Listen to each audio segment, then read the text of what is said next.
Welcome everyone to another episode of Video Game Book Club. I'm Tubby Mora, and today I am joined by Nakutso, and making his VGBC debut, the one, the only, Oot, aka U Technica, aka the greatest life we've remained, according to Mr. McMahon. Thanks for joining, dude. Thank you. This is great. Thanks for joining. Yeah, it's cool. We had Crimmy on the previous episode. Now we got you. So yeah, I actually didn't expect anyone else. I was dude, like, me too. I literally found out the other day. That's a pleasant surprise. Thanks for joining. I really appreciate it. Yeah.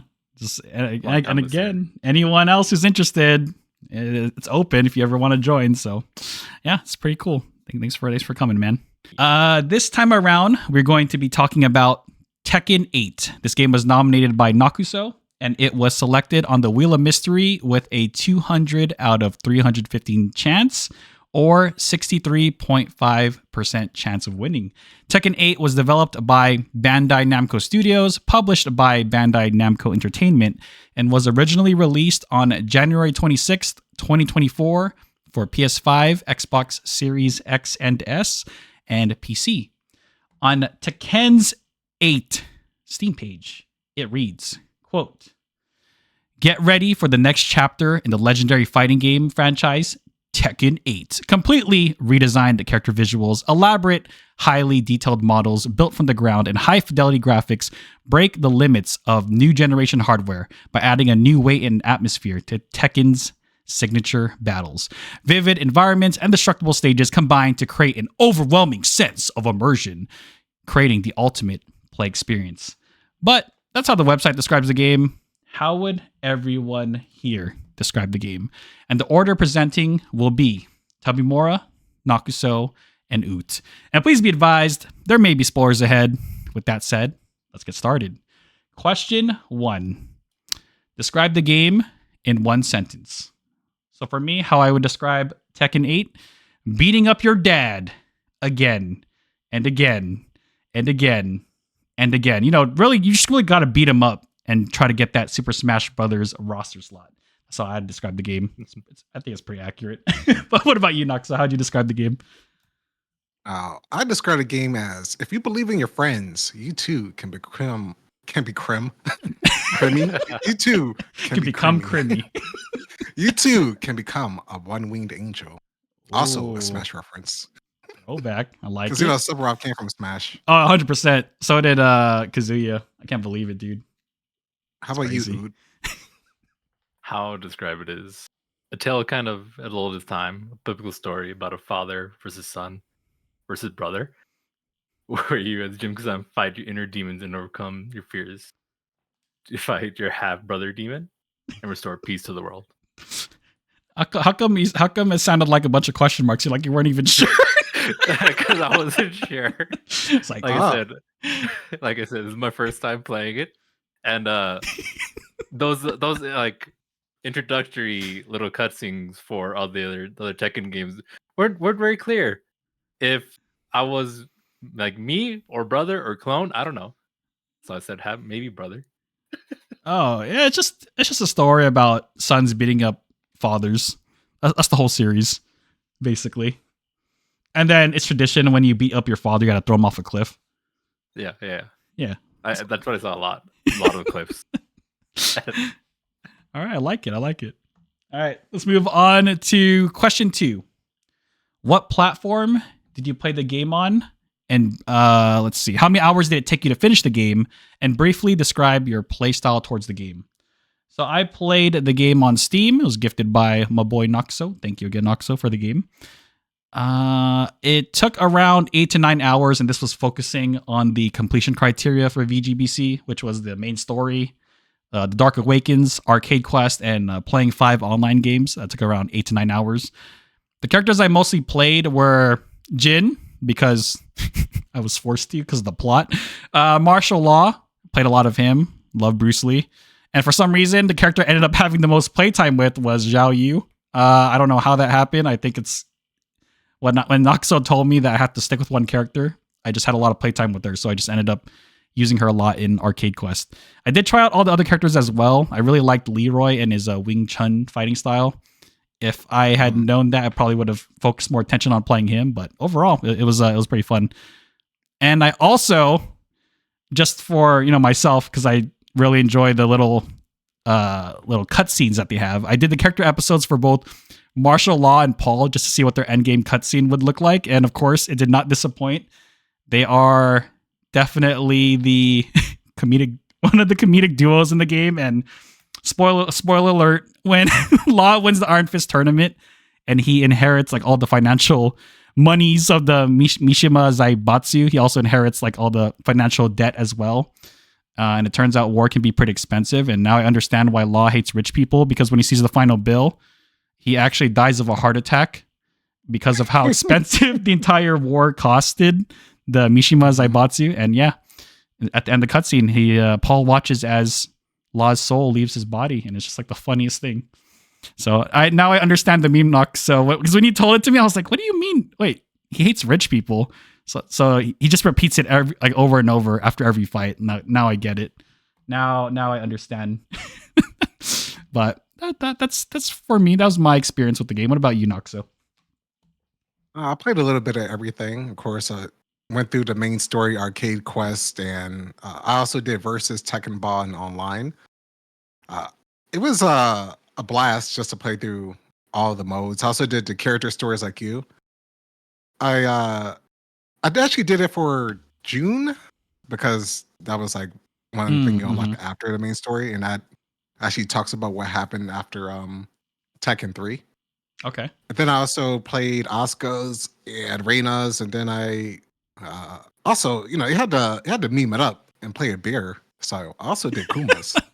And they were all great. And I want to say the presentation, this is way better than the previous game, Tekken 7, which also did the character stories, but it was just not as good. It was like in-game cutscenes, barely as long. Going through it, not playing any previous fighting games like prior to this, it was enjoyable. I didn't know what the story was, but I knew I was having fun. And my playstyle was main, other than Jin, which was main story. When I went into arcade and online, I just mainly played Kuma. I really liked the bear play. It was just funny. The memes. Yeah. Yeah. I was just there as soon as I can. I was trying to get the bear hugs all the time. And if it wasn't the AI, they were not letting me do that. Oh my god. Yes. That's good. Yeah. Okay. All right, we'll move on to question 3. And then again, for this one, we'll be alternating between each other about the things you liked about the game. So question 3. What are 2 things you like about the game? Ah, man. There is a lot I could definitely pick from here. I think if I had to just like hone in on one for now, I'm going to say the first thing is I freaking love their decision to do dynamic music. Like each stage in the game has like, of course, their standard stage music, but then there's also a climax version of the songs. So it changes each round and then it gets more intense. And I don't know, it's just nice that they added that, especially if you're going head to head with someone and it's a really close match. Just the ability for the music to really pump up that anxiety, it's freaking awesome. Some of my favorite songs include the Coliseum of Fate, the Into the Stratosphere when spoiler alert, Jin and Kazuya are fighting in space. It's hilarious. And the Elegant Palace and Ortiz Farm. I just really enjoy I don't know. I just liked how they just had a nice mixture of music. Noxo was mentioning to me that they were like what the previous game had a lot of EDM style music. I had a lot of EDM dubstep stuff because that was the popular thing at the point. Oh, and they just like overdid it, right? In the previous game. It was like a few good songs, but majority of it was EDM overload. Was something. But yeah, I like the mixture of musical styles and the way they represented each of the stages. Freaking awesome. And then yeah, the whole martial law hates rich people thing. It's perfect. Freaking Elegant Palace. But yeah, that's one thing I liked about the game. What about you, Noxo? One thing that I liked about the game is the training features. So Tekken 8 incorporates feedback when you're specifically watching your replay, so you can take control of that specific moment and figure out like if you got hit by that move, what can you do? Or if you block a move, like how do you punish it? The game actually like gives you a prompt and tells you at that moment, which is awesome. So you could go and train, and then go right back to the replay. It's like instant. And since Tekken 8 is a game of like so many moves per character, like look at that move list. It's huge. This game is like a 20-year legacy of game to game. Unlike other games, this one is pretty consistent in terms of like the next game pretty much can play like the previous one. Mm-hmm. So you're always bound to run into something you don't know how to deal with. And I really appreciate it since even for me, like I play a lot of fighting games. I played Tekken 7. I played the previous Tekkens. I still get overwhelmed with like how much to keep track of. Like, like when you're playing casually, it's like fine. But like once you start, like, like other games, for instance, like, I mean, this is like the current one we're playing, but Overwatch 2, Mm-hmm. when you're playing, it's like casually in 2016 where we're just playing. But like when you start to actually learn like the mechanics and like the dynamics of like each character and stuff, it's like overwhelming at the start of like how much to keep track of. Yeah. It's like the same way for Tekken, but it's like it was something they struggled with in the previous games because this is the first Tekken where they actually have tutorials. Arcade Quest, for instance, is pretty much another training feature to get you ready for like online or if you're playing through the story.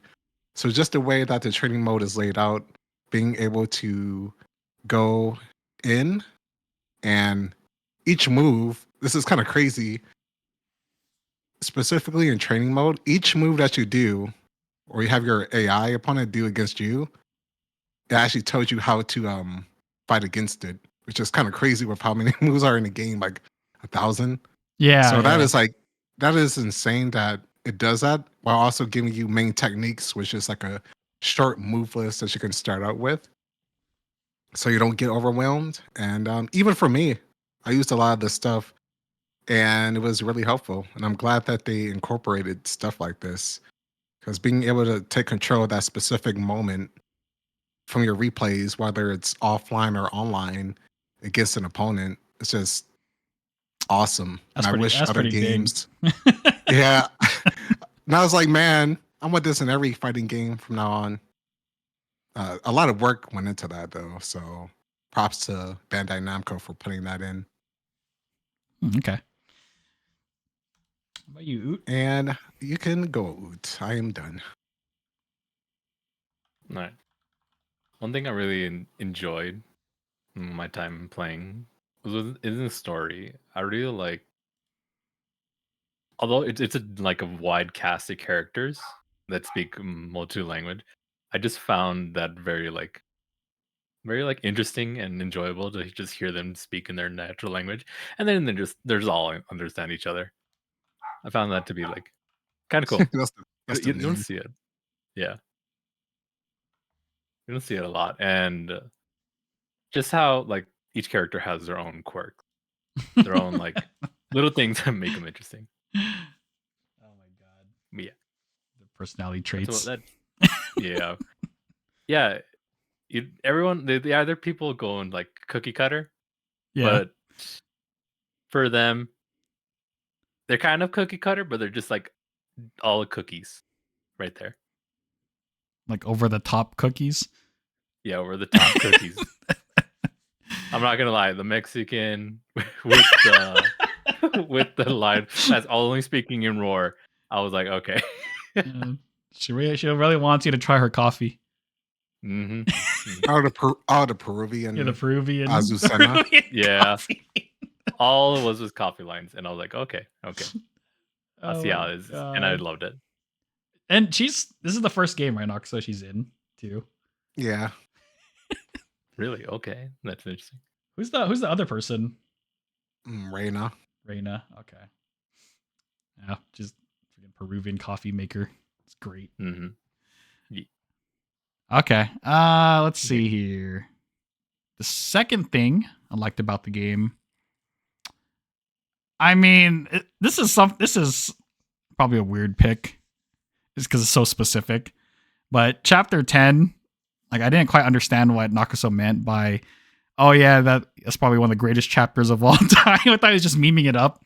But no, I understand why he really liked chapter 10. Chapter 10 is when you're facing against the hordes upon hordes of enemies, and you're just able to swap between all the different characters. Like that was so much fun. And then I start to realize after I played that, I was like, why does this remind me of something? And I looked into it, and it's because it's a callback to Tekken Force, one of the previous Tekken games where you can just fight waves upon waves of enemies. And just seeing that modernized in Tekken 8 was just such a pleasant surprise. You just felt so powerful, ripping and shredding through all the different enemies. Like you just felt like such a badass. And then being able to experience all the other characters at the same time, just completely pummeling everyone. I don't know. It was euphoria. It was it was so much fun, just beating up everyone, beating up all the minions. And I just loved it. There was a lot of stuff that happened in the whole Tekken storyline. I can't even, if someone asked me to describe the entirety of the story, I probably couldn't, just because of how absurd it got. But it was absurd in the best way possible. Just like full-fledged anime style battles, and we just went in. It was such an experience. Probably one of the most memorable fighting game stories I've ever experienced. And I wouldn't, it was like an adrenaline rush. Dude, it was. Especially like towards like the last few chapters. It was just like, it's going to keep going and going. And then it gets like crazier. It doesn't stop. Like you have no time to breathe, but that's also why the story was short and sweet. But yeah, that was the second thing I liked. What about you, Noxo? So the second thing I like, this is coming off again from Tekken 7, is the amount of game modes. So like the story chapters, Tekken Ball was missing from the previous game. Of course, you have your versus, your online. You have your actual avatar lobby for online. You have the story mode. Then you have some other great features like the Super Ghost Battle, which is also another awesome thing that they added, which you can fight your ghost and your ghost will learn from you. And while I was fighting my ghost, I was getting beat up by my ghost. Over time, my ghost actually became better than me. I was God. Like, that's not good. Yeah, it's great. It's like you could play the CPU ghost from the developers, and you can also upload your ghost or download from players online who uploads theirs. And yeah, they all play pretty much like how that player would play. So it's like it gives you a good experience if you just want to have that offline feeling, but also you want that online, but you just don't want to fight against real people. You can download their ghost, and it gives you a very similar feeling experience, which is really cool.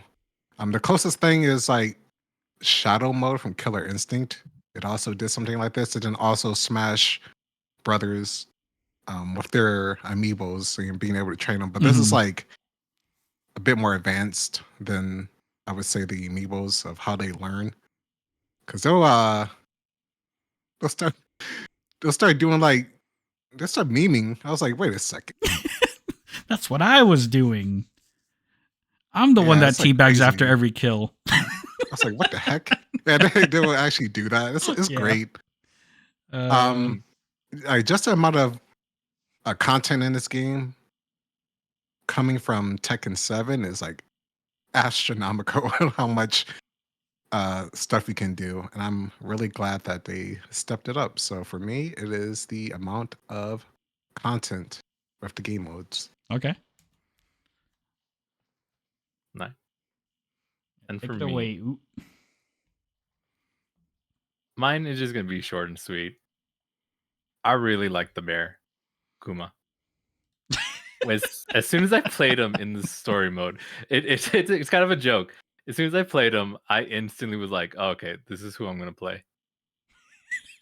When it came to the other characters, some of them were good. I found the bigger characters to be harder to like do combos with. I would get hit more easily. Granted, they're bigger, but for some reason, Kuma, I was like, okay, I'm playing this. And then as soon as I started getting into arcade mode and then online play, like the interactions between Kuma and the other cast, it it brought like a smile to my face.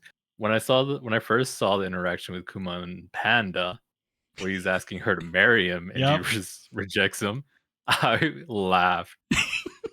And then as soon as he wins, he's like, "I'm finally getting married." I was like, so overjoyed, like, "Yeah, that's my boy right there." And then another one was like the interactions between him and Reina, where like okay, whenever I would face someone online, it was mainly Reina, and I would lose basically because like they saw like I was basically at that point just button mashing, Mm-hmm. and I would always see like she was always just stepping on the bear. I'm like, bruh, Dude, like no, why be doing this to me? disrespecting I'm my no bear. rug. We're disrespecting my bear. But that's the one character. I I mean, I would love to go back and try the other characters uh-huh. if we get a chance. But I really enjoyed the bear. It made me want to continue playing. Dude, You that's should what. customize your bear. Yeah, Yeah. I saw that, and I wish I could get into because I saw other stuff. Give your bear a hat. Other yes, I saw like all customizations people were making for the bear, like Smokey the bear or Bee the bear, and I was like, oh, I would like to do that. Oh my god. Character customization. So good too. Oh yes, yeah. And you were saying, is that new to this game? Just the customization? Oh, that's been since Second 4. Oh, okay. It's probably the most though I've seen. Oh no, No? it's not as much as Tekken. The old like it's more than 7, but it's not more than the older ones like 5 Really? and 6 or whatever. Okay. Yeah, but in terms of like quality, is great, but you could do a little bit more with the older ones. Older games. Oh, okay, Mhm. okay. Yeah. One good thing too, since you mentioned you like the bear, is the Tekken series has been well known for having like joke characters like that. Yeah. Like at one point I remember there being a raptor you can play as too.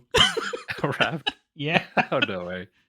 You had boxing gloves. There's a kangaroo. Wasn't it Roger? I think it was Roger. Yeah.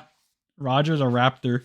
So Tekken is like as like serious as they try to make it sound, in the end it's just a memeable game. Like there's just so many jokes and stuff thrown into the franchise. So I'm glad you like the bear. Oh yeah. Like when I had no experience with Tekken, like coming into this, besides one like Speedo video, which is like a meme. And it was like was it his father saying, in order to get to me, you have to fight all these amazing fighters? And I mean Kazuya just saying, it just looks like runoff from the local zoo. And I was like, okay, this is what I'm getting into. Yep. It's just you pop in Tekken. Probably one of the most absurd fighting games in the best way possible. Oh yeah. I enjoyed it much. I know for other fighting games, they kind of get more serious and then obviously more wacky as they go on. Yeah. Okay. Let's go ahead and move on to question 4. What are 2 things you did not like and how would you improve it? Okay. So for me, one of the first things I noticed, and I double checked it, and I checked in with Noxo too. It's kind of a small thing, but the text within Arcade Quest, when you're talking to people, it's insane how quickly the text like moves, and there are no options to actually slow it down or no options to manually hit next. I mean, in the grand scheme of things, do people really care what people are going to say in an Arcade Quest? Probably not. But at the same time, I think it'd be nice to just have the ability to manually, tap the X button to move on to the next conversation. Because you have to be reading like incredibly quick to even finish the person's sentence. And it's just, we're in freaking 2024. If you're going to have text in the game, just give the player to quickly and easily hit next, or even open up a dialogue box that like shows what text that had already appeared on the screen. Just something basic. Again, this falls under accessibility. Is it a major thing? No. Would it be nice to have? I think it would be, especially for people who do like to actually read the text and everything like that. But that's my thing. What about you, Noxo? For me, it's something about arcade quests, and this kind of goes like into a couple of things, but the main thing is like the length. I actually wish there was more stuff to do in arcade quest, because the game teaches you about the basics, but I wish it went more in depth with each section that the game has to offer. It does a pretty good job for like the basics. I would love to see more stuff to do in certain situations, like if your opponent was using a certain flow chart where they're just doing a certain variety of moves, having a mechanic being used as you go into arcade quests, and by the end you have a better idea of how to deal with it. This is kind of funny. When I was thinking about like arcade quests, I couldn't help but put some similarities to World Tour from Street Fighter 6. Yep, same. In the way that they kind of teach you very slowly the mechanics and while you're playing. Like for instance, in Street Fighter 6, you have drones that you have to anti-air. So you either have to use a anti-air move or use a jumping attack move. So that kind of teaches you about enemies that approach from the air. Then you also have enemies that will approach from the ground. As weird as to say, Rombas. Yes, actually machines that clean. They go around on the ground and they teach you how to use low attacks. Yep, low attacks. And then they have enemies that spam certain moves, and then you just have to figure out how to deal with it. So I would have loved to see like each character you come up against have a specific play style that they play against, and kind of like your not your rival, but your mentor Max. I wish he would like give you some ideas like how to deal with that specific move, and then you had to repeat it until you get it correct. So just a little bit more detail in terms of and fun in terms of arcade quest. Yeah, this is like a journey around the world, and it feels so short compared to what other stuff they could add in. I mean, there's a jump button in the game for your avatar. Why can't we do some out of game stuff? Because you have like arcade cabinets from other Bandai Namco games. Man, I'm not trying to bring up Street Fighter 6. There's a lot. There's a lot, man. The arcade. But Street Fighter 6, you can also play old Capcom games, like fighting games. So it's pretty crazy. I would love to see that with Bandai Namco stuff. And there's like a lot of cool stuff because I love the idea of going around the world and challenging different arcades. I would love to see that expanded in the future, whether it be like in DLC or a sequel, because I like the idea. I just need a little bit more to it. Okay, I am done. Get him, Oot. Get him. Okay, so one thing I didn't like, which after hearing y'all talk about it, I was like, oh, okay, now I get it why it's in there, was actually chapter 10. As soon as I got to there, I was like, why the heck am I fighting like a horde battle right here? I had no idea. I was like, okay, I'm just like punching. I'm playing on easy. And I'm like, okay, like whatever. Just trying to get it done. Wait, you play on easy? Yeah, I played on easy. All right, this recording's over. Everyone go home. I'm joking. Go ahead. Yes. I'm a little baby. So I was like, I wasn't too sure how the difficulty was gonna scale up. So I was like, I'm gonna just go on easy. But even like on easy, I was still getting like whooped by the AI. I'm not gonna lie. Oh, like it took what, two tries to defeat Demon Kazuya. Oh, that's not a lot. That's good. Yeah, but I was like going against like other people. I was like, oh, okay, just one, and I was just breezing through. But then it was like, oh no, I was like, am I getting?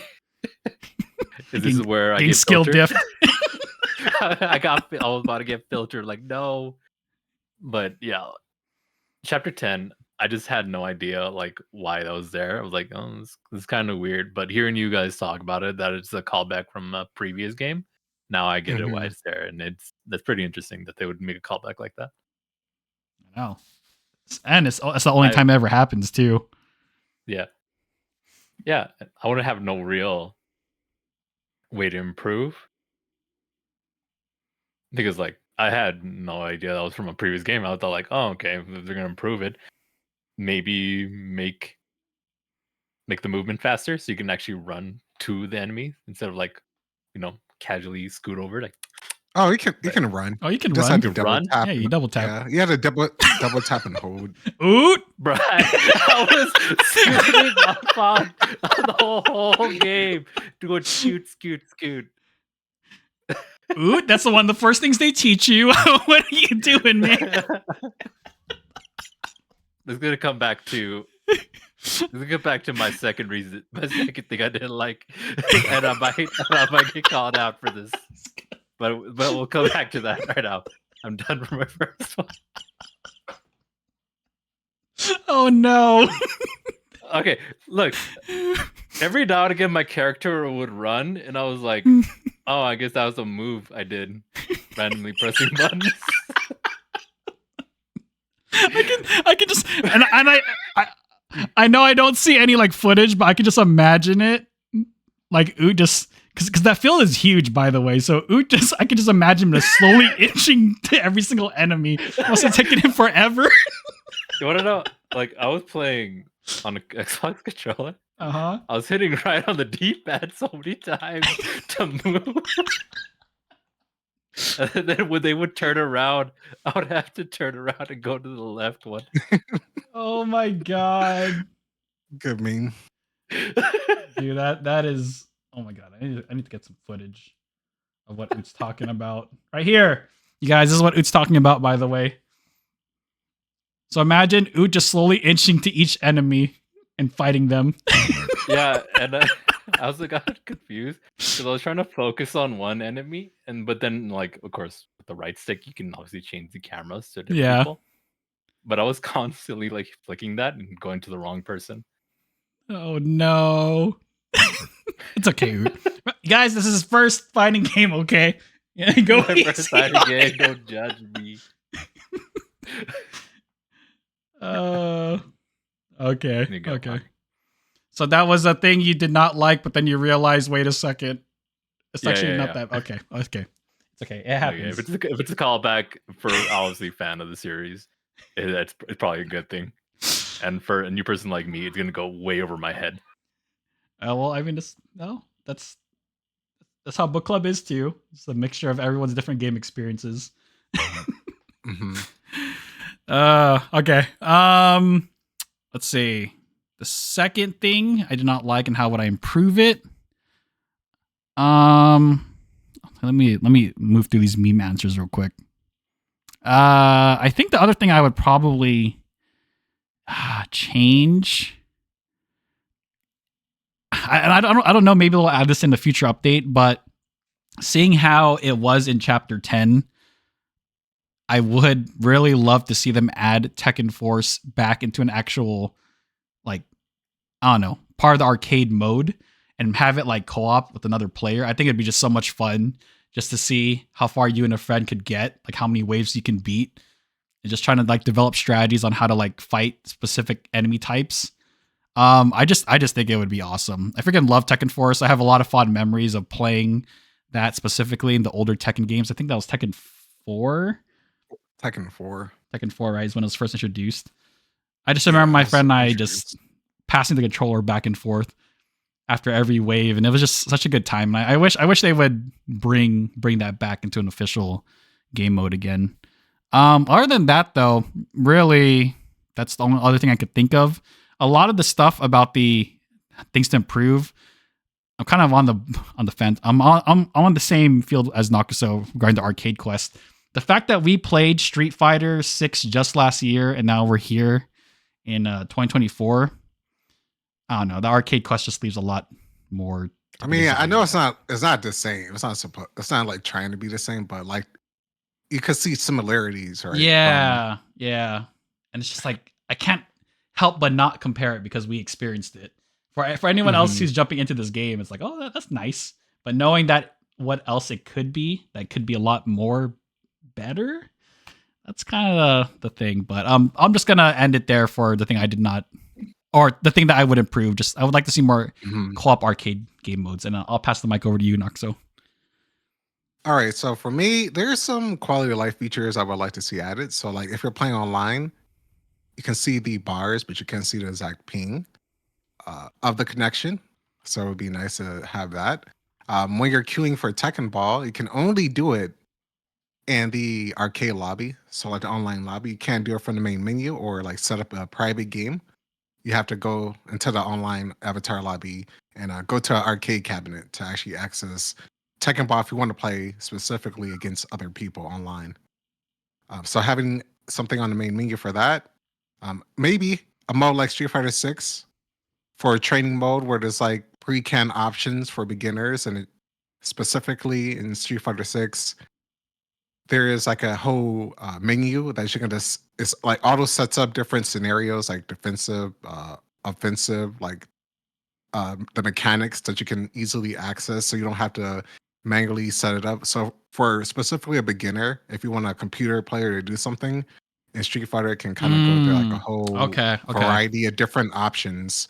Tekken 7 does, I mean Tekken 7, geez. Tekken 8 does have options like that, but it's not quite up to what I experienced going through Street Fighter 6's training options. I guess that's like overall.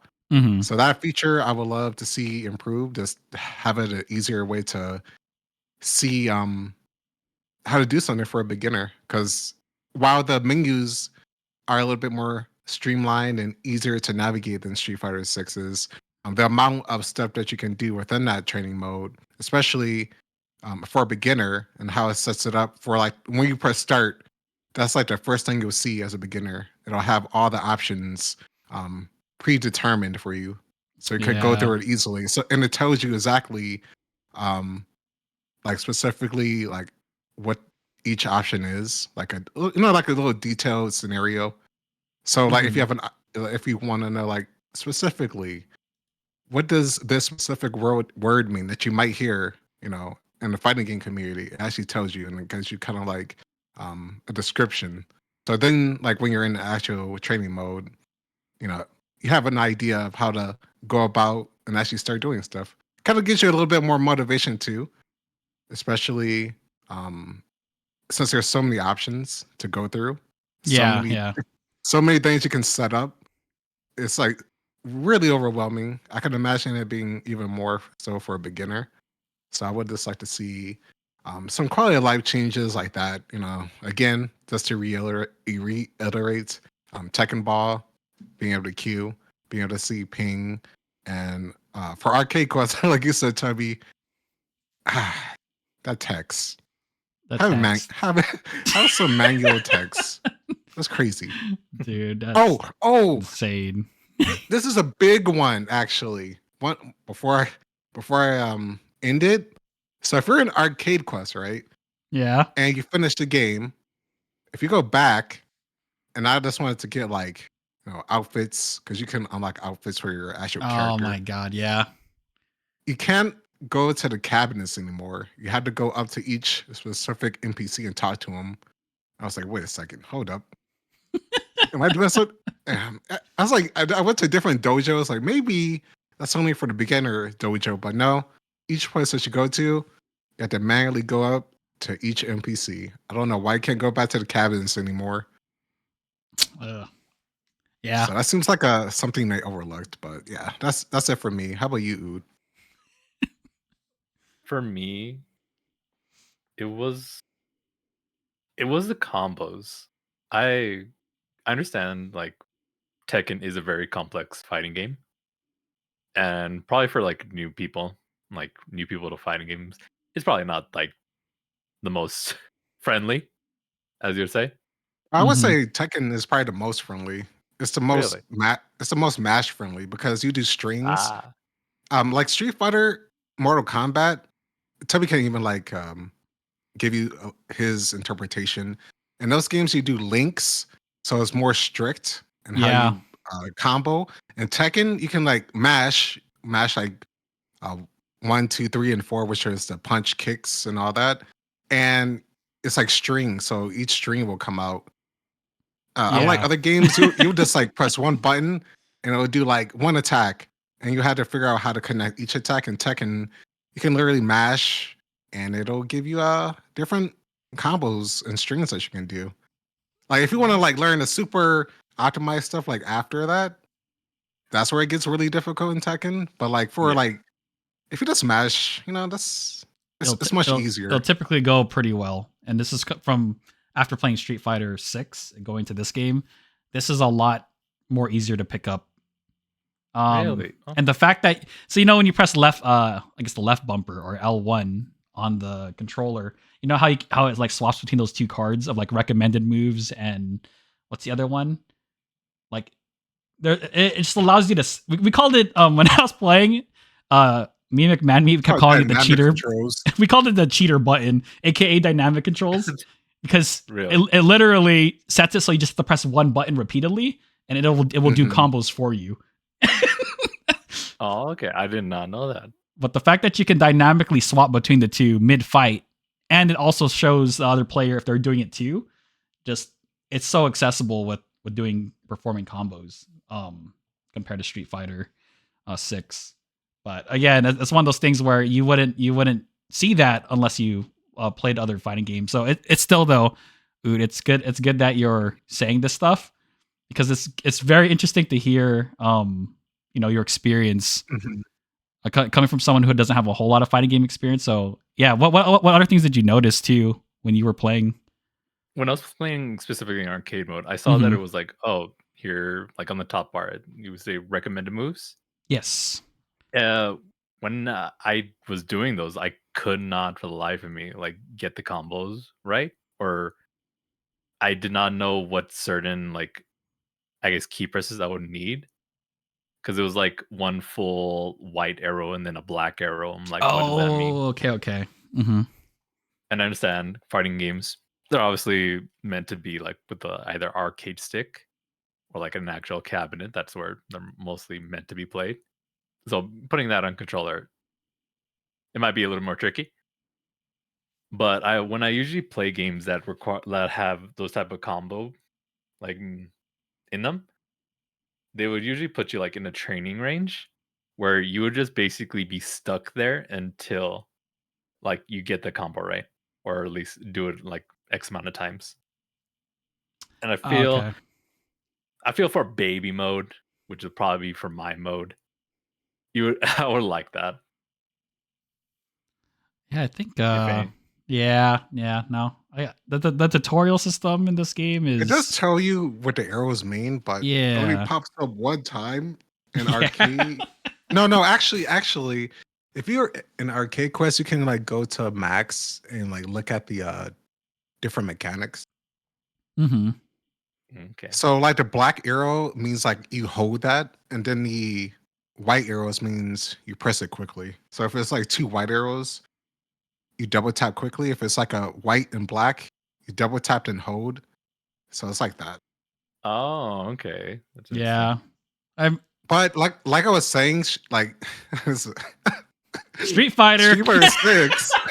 Yep. It like slowly introduces mechanics throughout like a whole RPG story, which it's insane. Like I would say Street Fighter 6 is definitely a lot more harder to pick up than Tekken.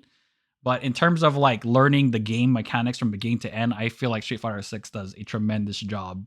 And I can even say it even with more confidence after playing Tekken 8, because yeah, like what Nox was saying, remember how you mentioned Oot earlier, you're like, what, you can sprint? There's literally a mission in Street Fighter 6 where you have to do that as one of the first things. Like it's engraved in the actual story mode. Like you really do learn the bare basics, and then you slowly develops from there. And kind of like what Nox was saying, fighting the Roombas, the little vacuums, or fighting the what do you call the drones. The game teaches you how to do proper low attacks, how to do proper aerial attacks. And this game, it kind of scratches it with Arcade Quest, but again, it's just I think it needs a little bit more development overall. But it's a good thing you brought that up, though. No, yeah. I would have liked, besides easy, just a new to fighting game option when I would select the game difficulty, Mm-hmm. and it would like if they have that option where it's like, okay, this person's never played a fighting game, we're just gonna go. We're gonna teach them like the basics, just because yeah, I didn't know how to sprint. I didn't know what the arrows mean. I get that an arrow going like was it diagonally? It goes like that, so you just put that on the stick. Yeah. But just trying, like at a certain point, I was like, okay, I know a few moves. That's what I'm gonna go with. And then everything when the fight got harder, and I was like, okay, I need to actually win this. Then I started like button mashing. Okay. I see. Also, button mashing with that dynamic mode on is actually a lot harder than it's a lot harder having it on. I start to realize that. Yeah. Like if you turn it off, button mashing seems to work a lot better for some reason. I'm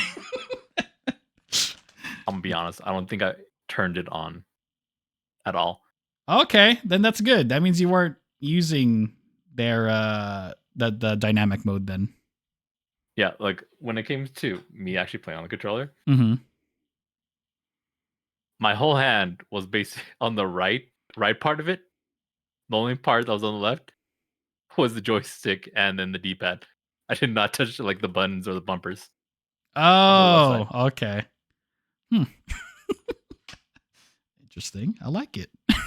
Yeah. Okay, so but for you, your second thing is you would have liked it to be a lot more streamlined to really especially for people who don't have a whole lot of experience with fighting games to really emphasize that like a mode or something. Yeah, like have at least like have a mode for people new to fighting games in general.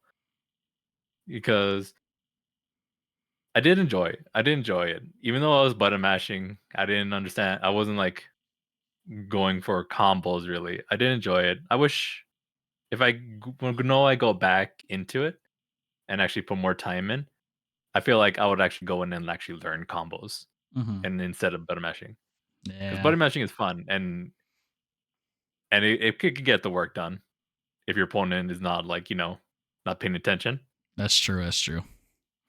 But actually learning combos would be like a good way to actually improve your game instead of like why am I lose instead of just like losing every time from button mashing and not knowing why. Mm-hmm. Mm-hmm. You want to learn how to I really button mash with purpose. Yeah. Oh man, Street Fighter 6 World Tour mode. But yeah, that is okay. Oh, that's good that you mentioned that. Let's go ahead and move on to question 5, the final question here. What is your final verdict and final rating from 0 to 10 using a 0.5 scale? So for me, Tekken 8. It's really difficult to give this game a rating specifically. This is one of the cases where because we played Street Fighter 6 last year, it's still very fresh in my mind that I just can't help but compare it to that game. Like Tekken 8 overall, I think it takes great strides to make the game accessible to as many players as possible. Like I really do think there's something here for everyone. Like for those who want an over-the-top action-packed story mode, you have the game's main story, the Dankness Awakens. For those who are completely new to Tekken's fighting mechanics or just haven't really played Tekken in a while, I think Arcade Quest does an okay job at introducing the game. And, you get to hang out with your homies and the Gong Green Gong gang. The Gong Green Gong gang. Yeah. And, for those who want to take a more casual approach and just slap each other's balls, you have Tekken Ball there too. So it's cool. There's a little something here for everyone. And again, kind of like what Nux was saying earlier, the online mode and the replay system, the fact that you can pick a specific part of your fight where you were getting destroyed, you can just jump in and really analyze it. It's really cool that they offer that as well. But listening to Oot like talk about how he wishes it was a lot more accessible, especially for newcomers to fighting games, and of course us coming from Street Fighter 6 and how amazing the World Tour mode was set up with that. It's just, I don't know. The game is good. The game is great. I enjoyed my time with it. I loved beating up my dad in space with the power of God and anime by my side. Overall, I had a great time, but there's just a few things that's really stopping it from taking to the next level. But overall, though, I still think that this game is incredible. That's why I'm giving the game 8.5 Tekken balls kicked in the gongs out of 10. I still think it's a solid game. If you're a fan of, especially if you're a fan of the Tekken series, this is a great time to re-enter and just re-experience the game. This is probably the best. This is also the most sold Tekken game in terms of like how quick it is since Tekken 3. Yeah. Most successful. It's good. Like it's really good. This is what happens when you have a budget. Yeah. I know. I want more. I want them to just do like a lot more. I hope they do. Yeah. But that's me. 8.5 Tekken balls out of 10. What about you, Noxo? All right. So coming out from what you said, Tubby, the amount of love that they put in this game, and this is coming from someone who played the launch of Tekken 7, and in that game it had like the story, which was not great. It was like cool moments, but nowhere as good as Tekken 8. It had character stories not as good, very bare bones compared to how they do the character stories in Tekken 8. It had online, and that's actually it. Besides versus, it barely had any content in Tekken 7. They weren't given a lot of a budget, similar to how Street Fighter 5 wasn't given a lot of budget. Because after Tekken Tag 2, that game actually did horrible. And then Tekken 7 was like needed to succeed, and it did over time. And it became actually, I think, the best selling Tekken game. Maybe? Really? I think it did. Okay. Actually.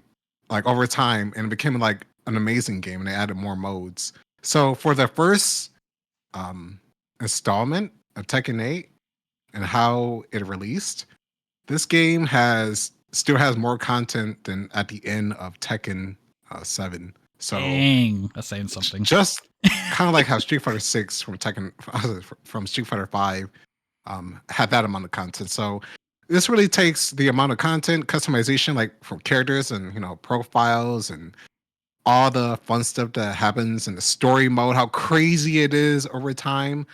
I had like a blast playing through this. Like the online, this is the first online game, fighting games specifically. I'm not sure about other games, but fighting games from Bandai Namco that has great rollback netcode. Like I played around probably like 30 matches online. I didn't have any issues. Mm-hmm. So congrats to Bandai Namco for actually having a solid netcode game. Hopefully Smash can have a good netcode next time. But not wrong. I mean, there are areas that can improve. The quality of life stuff I mentioned, better arcade quest, and also just like stuff we were talking about in terms of stuff that happens and introducing newcomers to Tekken or fighting games in general. But thankfully, this game at least tried, because the previous Tekken games that did not tell you anything at all. They were like, good luck. No tutorial at all. So this is the first one that actually tried to do that. So I'm really glad that they did. I would love to see how this game improves and future seasons and all the modes that they have planned for this game. I am going to give Tekken 8 an 8.5 out of 10. Okay. All right, Oot, close it out. What you got? All right. For me, Tekken 8 was an enjoyable experience. I was lost for a lot of it. And the story does rely on you knowing at least a little bit about what's going on from the past games. But it was still an enjoyable experience. I didn't get far into the other stuff like Tekken Ball or even online. But I feel like once I actually go back in, I would like to experience all that, you said each character has their own possible ending if you decide to go back. Yeah, like play them. Short character episode, yeah. I would like to go see that. I like to see how all these characters would do at the end of the game. Mm-hmm. I feel like that'd be a fun experience. And just going in and figuring out what this game has to offer besides just follow the point from like start to end. I feel like this game would be very fun. Very fun as a good way to like cool off from other games. And for that, I would give Tekken a 7.5. Okay. All right. With that said, Tekken 8 gets our final average rating of 81.6% or 24.5 out of 30. And yeah, that is it. That concludes this episode of Video Game Book Club. Thank you for tuning in. And if you'd like to join the Video Game Book Club Discord and play and discuss video games alongside us in the community, the link will be in the description box below. With that said, take care. Have a good one. And we will catch you in the next episode of Video Game Book Club. Say goodbye, everyone. Goodbye.